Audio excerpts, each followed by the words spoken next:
The sun's glare was bright as Dana, Jack, and Amy strapped their packs onto the back racks of their bikes.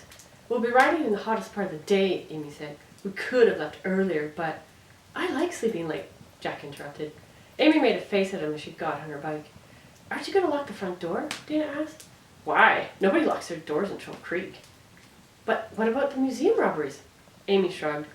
"No houses have been robbed, so we don't worry about it." She put on her helmet. "Come on, let's ride." When they reached Main Street, Amy turned right without stopping. Dana caught a glimpse of the museum as she turned the corner. The yellow caution tape shone bright against the dark wood. She thought about the robberies.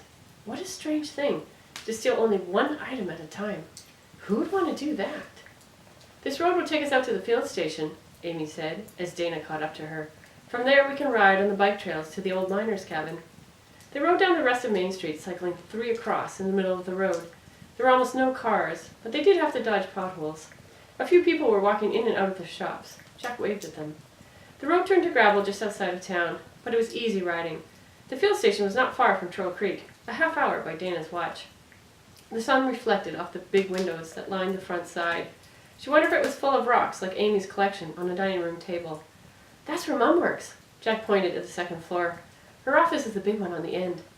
He waved as they rode by. Dana tried to see through the glass, but couldn't tell if anyone waved back. The gravel road continued past the field station. Dana cruised along it, enjoying the slight breeze on her face.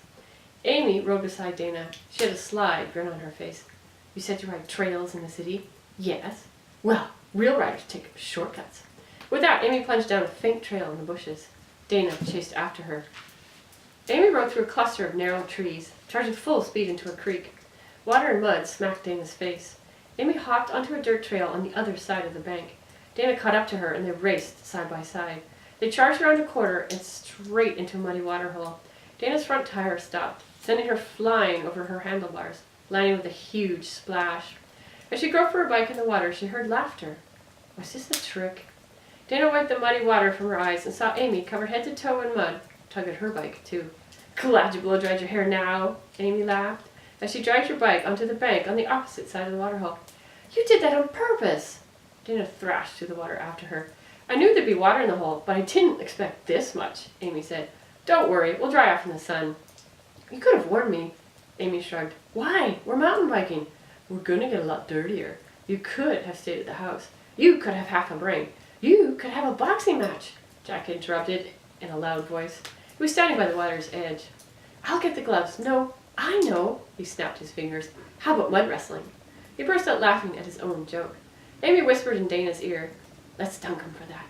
Dana nodded and they both charged. "Wait!" Jack screamed. He tried to run, but Amy grabbed him by the waist. Dana wrapped her arms around him, and together she and Amy fell sideways into the waterhole. Water flew everywhere as they landed. Jack popped up, spitting out muddy water. "Thanks a lot." They washed the mud off themselves and sat on the grassy part of the bank. "Who's hungry?" Jack asked. "I am," Amy said.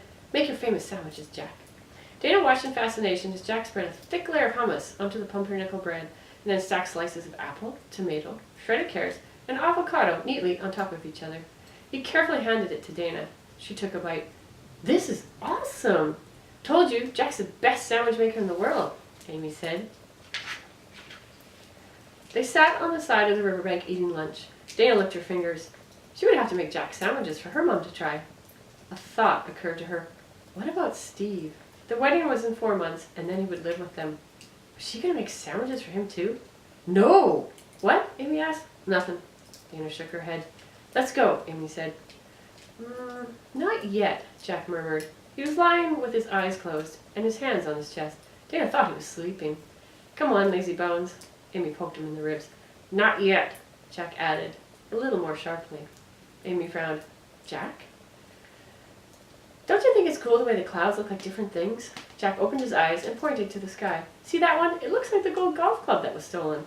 Amy frowned harder but said nothing. She lay down and looked at the clouds. "Hey, it does." Dana stared at them in confusion. First Amy wanted to leave. Now she was discussing clouds with Jack. "What do you think, Dana?" Jack asked. Dana stretched out next to Jack and looked up. To her surprise, the cloud really did look like a golf club. "I wonder if anyone will try to steal this club," Jack said. Amy laughed. "That's really weird, all those robberies," Dana said. "Why not steal everything at once?" "Don't know, it's a mystery," Amy said. one right after the other, like they want to drag it out. That must be driving people crazy, Dana said. Oh yeah, the townspeople are really mad. Mom says the town hasn't seen this much action since the train hijacking 100 years ago. Train hijacking? Jack sat up.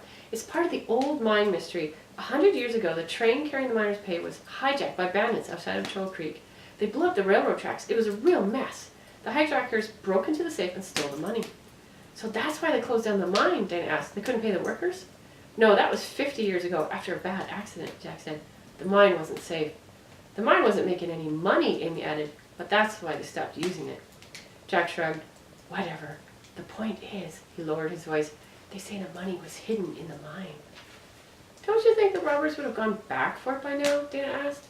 That's what most people think, Amy said. Jack, on the other hand, believes all those stories. Well, someone's got to keep the mystery alive.